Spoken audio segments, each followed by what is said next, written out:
نحمده ونصلي على رسوله الكريم أما بعد فأعوذ بالله من الشيطان الرجيم بسم الله الرحمن الرحيم ألم نجدك يتيما فآوى صدق اللہ العظیم. پیدا ہوئے تو باپ کا سایہ اٹھا دیا، پیدا ہوئے تو باپ کا سایہ اٹھا دیا، گھٹنوں چلے تو دادا آدم کو روانہ تھا،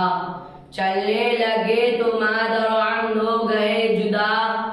چلنے لگے تو مادر و عم ہو گئے جدا،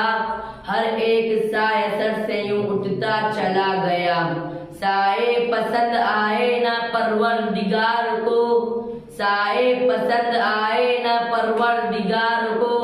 بے سایہ کر دیا گیا اس سائے دار کو. محترم سامعین اکرام، آج میں آپ لوگوں کے سامنے اس جلیل القدر عظیم المرتبت اور رفیع الشان ہستی کے تذکرے کی سعادت حاصل کر رہا ہوں، جن کی مکمل زندگی سورج کی طرح صاف و شفاف تھی، جس طرح جوانی عفت و پاک بازی عدل و انصاف سے لبریز تھی، اسی طرح بچپن بھی پھولوں کی طرح بیدار و حسین دلکش تھا. جو یتیم تھے لیکن یتیموں کے امام کہلائے، ماحول میں چلنے کا سلیقہ تھا، جہاں سینکڑوں دیوی دیوتاؤں کی پرستش کی جاتی تھی. ہائے ہائے کتنا خوفناک منظر تھا، باپ باپ چلاتی معصوم بچی زندہ درگور کی جاتی تھی. لڑنا مرنا جھگڑنا، شراب نوشی، قمار بازی، ظلم زیادتی، دروغ گوئی، بے حیائی کا شیوا بن چکا تھا. الغرب عالم انسانیت تباہی و بربادی کے بہانے کھڑے کب کپا رہی تھی. اتنے میں رحمت خداوندی جوش میں آ جاتی ہے اور اس مقدم ذات کو جس کے لیے ارض و سماء، شمس و قمر، شجر و حجر، بلکہ اس دانے بانے کی ہر ایک چیز سجائی گئی تھی، جن کو دادا کی جانب سے محمد، امنا کی جانب سے احمد، لوگوں کی جانب سے صادق اور امین، اور اللہ کی جانب سے خاتم النبیین کا لقب ملا، جو میرے اور آپ کے نبی شہنشاہ بضحا، تاجدار مدینہ، ہادی عالم نور ہدا، محمد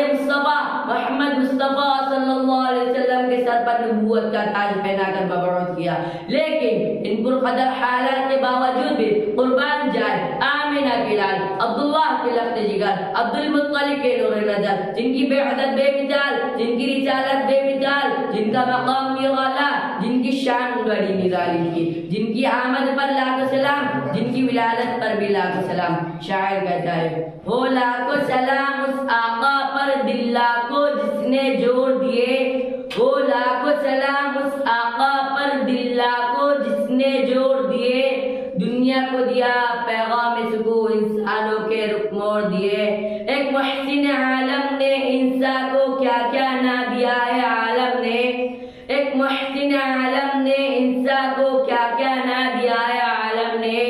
دستور دیا منصور دیا کئی راہیں دی کئی موڑ دیے. میرے دوستو، حضرت انس رضی اللہ عنہ فرماتے ہیں کہ کبھی آپ صلی اللہ علیہ وسلم نے کسی کو گالی نہیں دی، نہ کبھی کسی سے بحث کلامی کی، نہ کبھی کسی سے بدعہدی اور دغا بازی کی، نہ کبھی کسی گانے بجانے والی مجلس میں شریک ہوئے، نہ کبھی غیر اللہ کی پرستش کی. جب کوئی خاندان قریش میں سے آپ کا تذکرہ کرنے آتا تو کہتا ہے، آمنہ کا لال کتنا بھولا بھالا ہے، لات و عزہ کی قسم ایسا نیک اور پاکیزہ بچہ نہ تو میرے آنکھوں نے دیکھا نہ تو میرے کانوں نے سنا. کوئی کہتا ہے عبداللہ کا لفظ دیگر وعدے کا کتنا سچا ہے، زمین پڑ سکتی ہے، آسمان ٹوٹ سکتا ہے، پہاڑ اپنی جگہ سے ہل سکتا ہے، لیکن عبداللہ کا لفظ دیگر وعدہ خلافی کرے ایسا لامحا ہے. وعدہ خلافی گویا ایک سے کوئی رشتہ ہی نہیں تھا.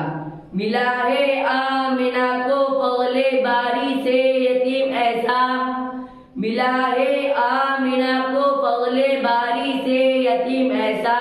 نہیں ہے باہر ہستی میں کوئی در یتیم ایسا. وآخر الدعوان الحمد